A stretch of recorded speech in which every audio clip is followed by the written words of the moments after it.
वैसे तो social media पर हर रोज लाखों करोड़ों लोग ही रील्स और वीडियोस अपलोड करते हैं, जिनमें से कुछ लोग रातों रात फेमस हो जाते हैं, उनकी वीडियो वायरल हो जाती है। वहीं पर कुछ लोग सिर्फ फेमस होने के लिए और अपनी वीडियो को वायरल करने के लिए किसी भी हद तक चले जाते हैं। कुछ लोग तो रील्स बनाने के चक्कर में अपनी जान से भी हाथ धो बैठते हैं। वहीं इस काम में लड़कियां भी कुछ कम नहीं हैं। मैं नहीं कहता कि रील्स और वीडियो बनाना गलत है, मगर ऐसी ऐसी रील्स बनाना गलत है जिन्हें देखकर लोग गंदे और वल्गर कमेंट करते हैं। और आज जिस सच्ची घटना के बारे में मैं आपको बताने जा रहा हूं, इस घटना में एक ऐसी महिला होती है जो सिर्फ रील्स बनाने के चक्कर में फेमस होने के लिए अपने साथ साथ अपने पूरे परिवार की ज़िंदगी हमेशा के लिए बर्बाद कर देती है। दोस्तों, रील्स और वीडियो बनाना गलत नहीं है, मगर ऐसी ऐसी रील्स बनाना गलत है जिन्हें देखकर लोग गंदे गंदे कमेंट करते हैं। आदाब, नमस्कार, सत श्री अकाल। दोस्तों, बहुत बहुत स्वागत है आपका CHD क्राइम सफ़र के एक नए एपिसोड में। मैं उम्मीद करता हूँ आप सब ठीक ठाक होंगे।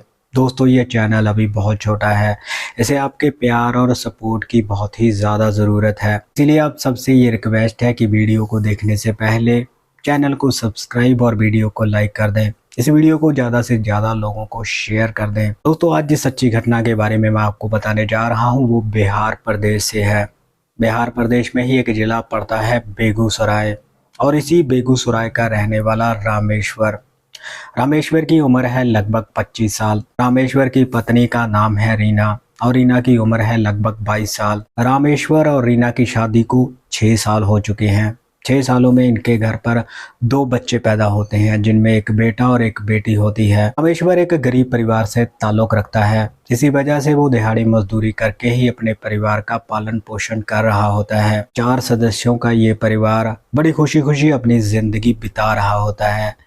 लेकिन घर में जब 2-2 बच्चे पैदा हो जाते हैं तब इनके खर्चे भी बढ़ जाते हैं। इसीलिए रामेश्वर सोचता है कि वो किसी दूसरे शहर में जाके कोई और नौकरी करेगा, और रामेश्वर बेगूसराय से कोलकाता में चला जाता है। लेकिन ज़्यादा पढ़ा लिखा ना होने के कारण रामेश्वर को वहाँ पर भी कोई ढंग की नौकरी नहीं मिलती। इसीलिए रामेश्वर दिहाड़ी मजदूरी के काम पर ही लग जाता है। दूसरी तरफ उसकी पत्नी रीना, जिसे इंस्टाग्राम पर रील्स बनाने की लत लग जाती है, और रीना ऐसी ऐसी रील्स बनाकर इंस्टाग्राम पर अपलोड करती थी जिसे देखकर लोग गंदे गंदे कमेंट करते थे। और जब रामेश्वर रीना की रील्स देखता है तब उसे काफ़ी गुस्सा आता है। रामेश्वर अपनी पत्नी रीना को फ़ोन करके कहता है कि कम से कम तुम ऐसी रील्स तो मत बनाओ जिसे देखकर लोग गंदे गंदे कमेंट करते हैं। लेकिन रीना कहाँ बात मानने वाली थी, क्योंकि रीना को तो रील्स बनाने की लत लग चुकी थी। क्योंकि कुछ लोग रीना की रील्स देखकर उसे अच्छे कमेंट भी करते थे, और रीना को लगता था कि वो बहुत अच्छा काम कर रही है। रीना सोचती थी कि एक दिन वो फेमस हो जाएगी, और फेमस होकर वो इंस्टाग्राम से अच्छे पैसे कमाएगी। लेकिन रामेश्वर जब रीना की रील्स के कमेंट देखता था तब उसे बहुत गुस्सा आता था, और जब रीना रामेश्वर पे कहने पर रील्स बनाना बंद नहीं करती तब रामेश्वर कोलकाता से बेगूसराय में अपने घर में आ जाता है, और अपने घर आने के बाद वहीं पर दिहाड़ी मजदूरी के काम पर लग जाता है। दूसरी तरफ रीना, जो इंस्टाग्राम पर रील बनाती थी, रील बनाते बनाते उसकी दोस्ती इंस्टाग्राम के जरिए ही सजाद नाम के एक लड़के के साथ हो जाती है। और जब रामेश्वर अपने घर से अपने काम पे चला जाता था तभी रीना अपने आशिक सजाद को अपने घर पर बुला लेती थी, और सजाद रीना की रील्स बनाने में मदद करता था। इतना ही नहीं, ये दोनों संबंध भी बनाते थे, और रामेश्वर को इस बात का बिल्कुल भी अंदाज़ा नहीं था कि उसकी पत्नी उसकी पीठ पीछे क्या होल खिला रही है। दरअसल रीना पूरा पूरा दिन ही इंस्टाग्राम पे रील्स बनाती रहती थी। रीना एक दिन में 400-500 रील बनाकर इंस्टाग्राम पे अपलोड करती थी।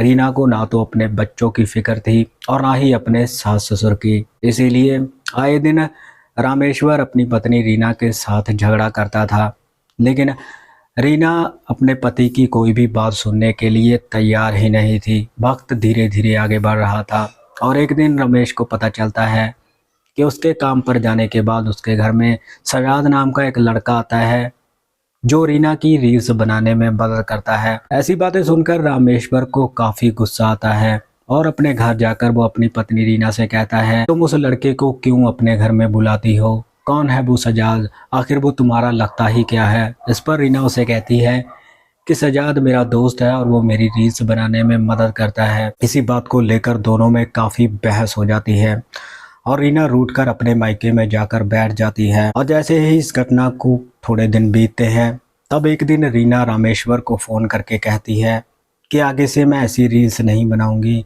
जिस पर लोग गंदे कमेंट करते हैं। तो मुझे लेने के लिए आ जाओ, अब मैं अपने बच्चों और सास ससुर का भी ख्याल रखूंगी।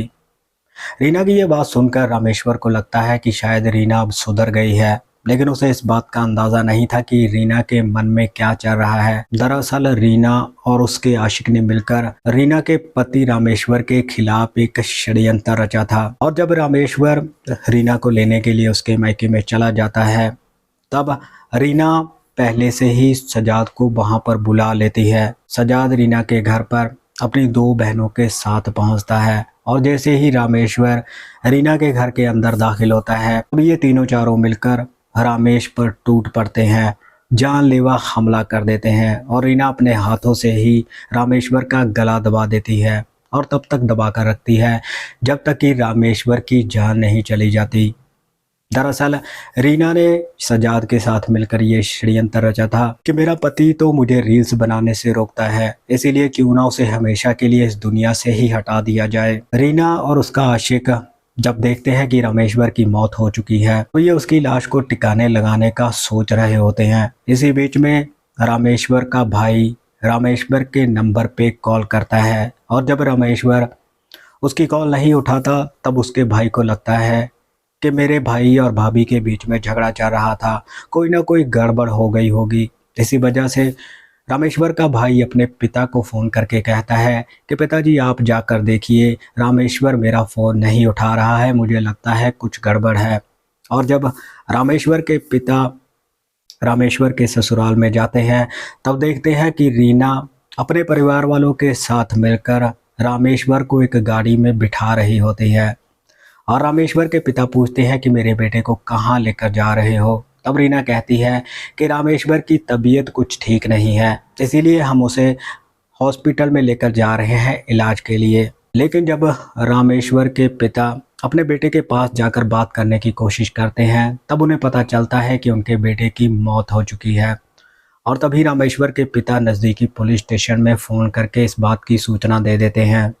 सूचना मिलते ही पुलिस भी घटनास्थल पर पहुंच जाती है। पुलिस को देखकर रीना का आशिक सजाद वहां से फरार हो जाता है, लेकिन पुलिस रीना को गिरफ्तार कर लेती है।